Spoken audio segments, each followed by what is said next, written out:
एक बार बोल दीजिए शिव गुरु महाराज की जय। आइए अनंत भक्ति चैनल में आप सभी भक्तजनों का एक बार फिर से स्वागत है। आज मैं आप लोगों को अष्टम स्कंद का 24वां अध्याय सुनाती हूँ, जिसमें राजा परीक्षित के पूछने पर सुखदेव जी का भगवान के मत्स्य अवतार का कथा कहना है। इतनी कथा सुनकर राजा परीक्षित ने श्री सुखदेव जी मुनि से पूछा, हे भगवान, विष्णु के सभी कर्म तो आश्चर्य युक्त होते आए हैं, परंतु कृपा कर बतलाइए कि उन अद्भुत कर्म विष्णु जी ने किस कारण से मत्स्य अवतार लिया था। क्योंकि मत्स्य शरीर तो सब लोकों में घृणित और अज्ञानमय समझा जाता है। ऐसी निकृष्ट योनि में वही जाकर उत्पन्न होगा जो वशीभूत थे कि जो उन्होंने अपने को इस रूप में लाकर फंसा दिया। हे भगवान, इस संबंध में जो वास्तविक इतिहास हो वह मुझे कृपया कर बतलाइए, सुनाइए। श्री सुखदेव जी बोले, हे राजन, भगवान का अनेक योनि में जाकर उत्पन्न होना यह बिना कारण के नहीं है। वे निष्प्रयोजन कोई भी कार्य नहीं करते। वे सदैव गौ, ब्राह्मण, देवता, साधु, वेद, धर्म और अर्थ की रक्षा के लिए ही शरीर धारण करते हैं, परंतु उन रूपों को वे अपना वास्तविक रूप नहीं मान लेते और बुद्धि के गुणों का आवरण उन पर नहीं पड़ता। हे राजेंद्र, गत कल्प में जब ब्रह्मा जी का दिन बीत जाने पर नैमित्तिक प्रलय हुआ था, तब पृथ्वी आदि लोग समुद्र में डूब गए थे। तब उस समय जो ब्रह्मा जी की गाढ़ी निद्रा आई तो वे सोना चाहे, परंतु जब तक हयग्रीव ने, जो कि उनके पास ही निकट में वर्तमान था, वेदों को चुरा लिया। तब वेदों का लुप्त होना यह बड़े कष्ट का प्रसंग आ गया। इससे दानवेंद्र हयग्रीव को मारने के लिए ही भगवान ने मत्स्य रूप का धारण किया। तब जिस स्थान के जल राशि में भगवान ने जाकर मत्स्य शरीर ग्रहण किया, वहीं पर यानी उस प्रदेश में सत्यव्रत नाम का एक राजा भी वास करता था। वह बड़ा ही धर्मात्मा और विष्णु जी का परम भक्त था। उसने सब विषयों का त्याग कर दिया था और उस प्रकार अपने मन को भगवान के चरणों में लगाए हुए केवल जल का आहार धारण किए अपने शरीर का निर्वाह करता था। जब एक दिन राजा उस जल राशि में यानी कृतमाला नदी में स्नान करने गया, तो जल में खड़े खड़े जब अंजलि से जल का तर्पण कर रहा था, उसकी अंजलि में एक मछली आ गई। राजा ने उसे देखकर फिर जल में फेंक देना चाहा।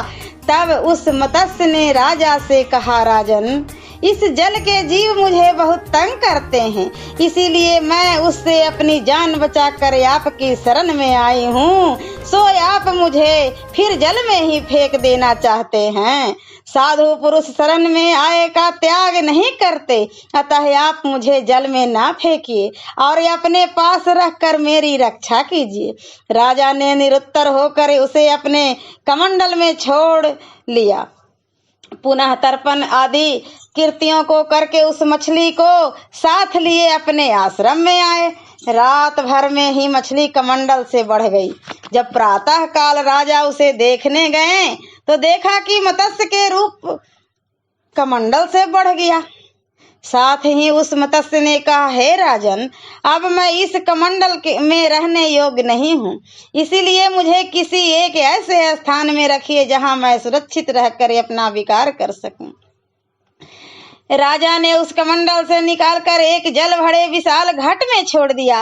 रात बीती, मछली फिर बढ़ गई। प्रातः काल राजा ने जाकर देखा तो उसने कहा, राजन, अब मैं इससे भी बढ़ गई, कृपया कर कोई दूसरा स्थान दीजिए। इस कलश में मुझे बड़ा कष्ट होता है। मेरे लिए कोई दूसरा लंबा चौड़ा और सुखदायक स्थान दीजिए, क्योंकि मैं आपकी शरण में आई हूँ। इससे मेरी रक्षा करना आपका परम धर्म है। हे राजन परीक्षित, इस मछली का ऐसा वचन सुनकर राजा सत्यव्रत ने उस घड़े से बाहर निकालकर एक सरोवर में छोड़ दिया। उस सरोवर में भी वह मछली इतनी बढ़ी, उसे उसमें भी रहने को स्थान न मिला। तब वह फिर राजा से कहने लगी, हे राजन, मेरे रहने को यह सरोवर भी काफी नहीं है। इससे कोई दूसरा उत्तम सरोवर मेरे लिए खोजो, जहां मुझे सुख मिले और मेरी रक्षा हो। इस प्रकार उस मत्स्य के कहने पर राजा उसने दूसरे बड़े बड़े सरोवरों में डाला, किंतु वह मछली किसी भी में न समा सकी। यह देखकर राजा सत्यव्रत ने उसे समुद्र में ही छोड़ देने का विचार किया। तब उस मछली ने राजा से कहा, हे राजन, तुम मुझे उस समुद्र में मत छोड़ो, क्योंकि इस रत्नाकर में अनेक भयंकर घड़ियाल आदि जलचर रहते हैं। ये मुझे जीता ना छोड़ेंगे। मछली की ऐसी बात सुनकर राजा सत्यव्रत ने उससे कहा, हे मत्स्य रूप से मोहित करने वाले, सत्य कहो कि तुम कौन हो।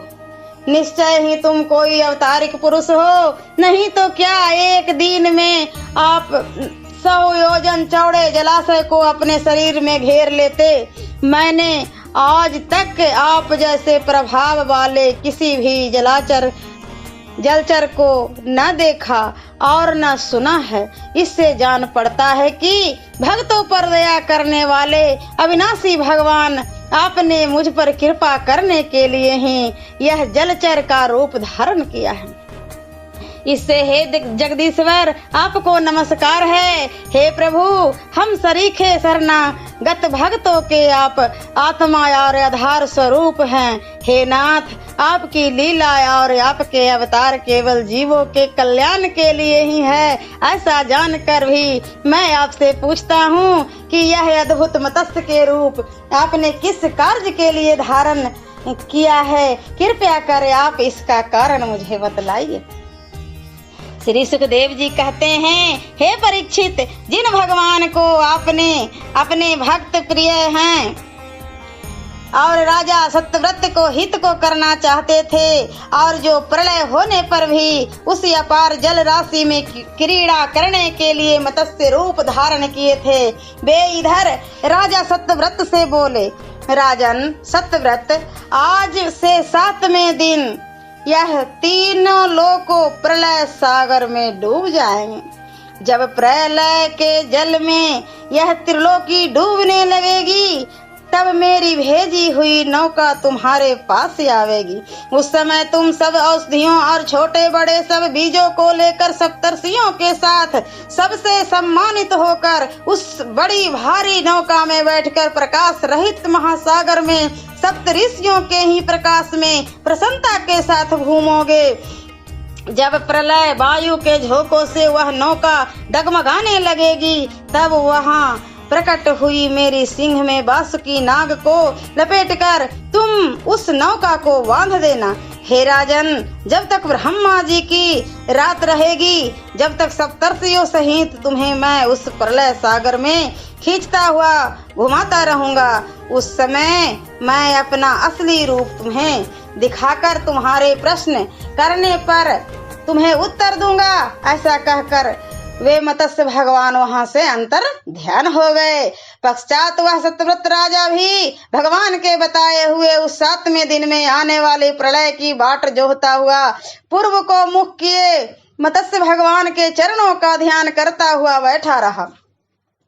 तदंतर प्रलय के बड़े बड़े मेघों के वेग से अपनी मर्यादा को छोड़ने वाला समुद्र सब ओर से पृथ्वी को डुबाता हुआ बढ़ा।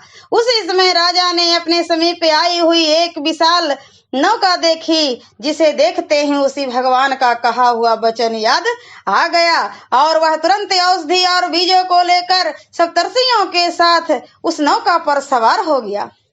सप्तऋषियों ने राजा सत्यव्रत से कहा, हे राजन, तुम श्री भगवान का ध्यान करो, वे ही हम सबों का संकट से बचाकर सुखी करेंगे। यह सुनकर राजा सत्यव्रत ने भगवान का ध्यान किया। ध्यान करते ही सुवर्ण के समान वर्ण वाले मत्स्य भगवान उन महाजल राशि में प्रकट हुए।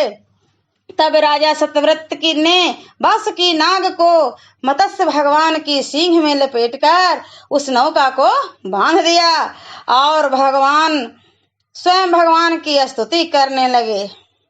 सत्यव्रत ने कहा, हे भगवान, अविद्या की चादर से जिसका आत्मज्ञान ढक गया है, ऐसे अविद्या ग्रसित पुरुष जिन्हें संसार में ढूंढते हैं, जिनका भरोसा करते हैं और जिनके सहारे से वे सुख लाभ करते हैं, वे जगत के गुरु मुक्तिदाता आप ही मेरे गुरु होकर मेरे हृदय की गांठ खोलें।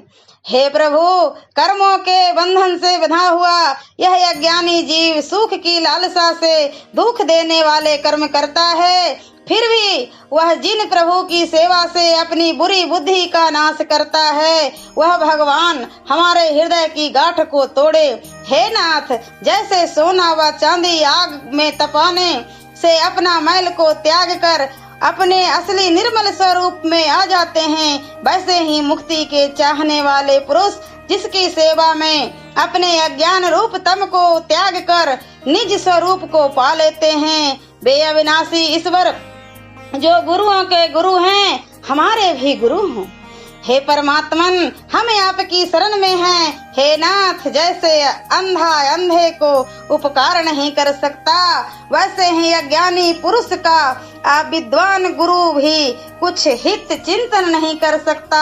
आप तो सूर्य के समान प्रकाशमान, स्वतः सिद्ध और ज्ञानवान हैं।